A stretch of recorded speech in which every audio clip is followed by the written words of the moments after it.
સ્વાગત છે।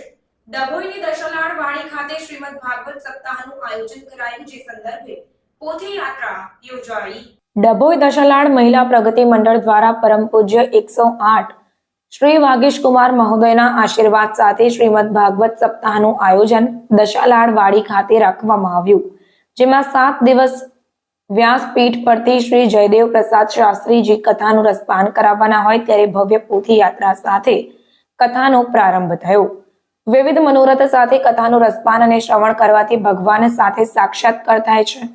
આ ઉદ્દેશ્ય સાથે ડભોઈ દશાલાડ મહિલા પ્રગતિ મંડળ દ્વારા પરમ પૂજ્ય 108 ડોક્ટર વાગીશ કુમાર મહારાજના શુભાશીષથી શ્રીમદ ભાગવત સપ્તાહ જ્ઞાન યજ્ઞ મહોત્સવનું આયોજન દશાલાડ વાડી ખાતે કરવામાં આવ્યું છે।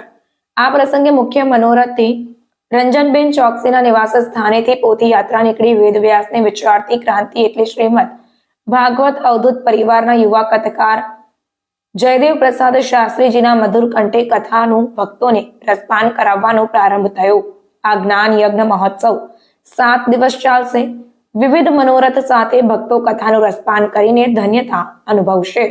સાથે સાથે તમામ વૈષ્ણવોને આ મહોત્સવમાં ભાગ લઈ કથા શ્રવણ કરવા અપીલ કરવામાં આવી હતી। સર્વે વૈષ્ણવને જય શ્રી કૃષ્ણ।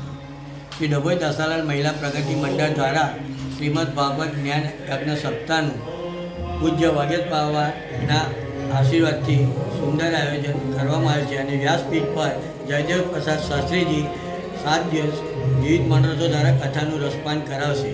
મુખ્ય મનોરથી શ્રી રંજનબેન ચોકસીના ઘરેથી શોભાયાત્રા ડભોઈના રાજમાર્ગો પર થઈ દશાલાડવાડી ડભોઈ ખાતે આવી હતી અને કથા દરમિયાન ખૂબ જ સુંદર આયોજન અને વિવિધ મનોરથો તેમજ મનોરથીનું આયોજન 7 દિવસ દરમિયાન કરવામાં આવેલ છે।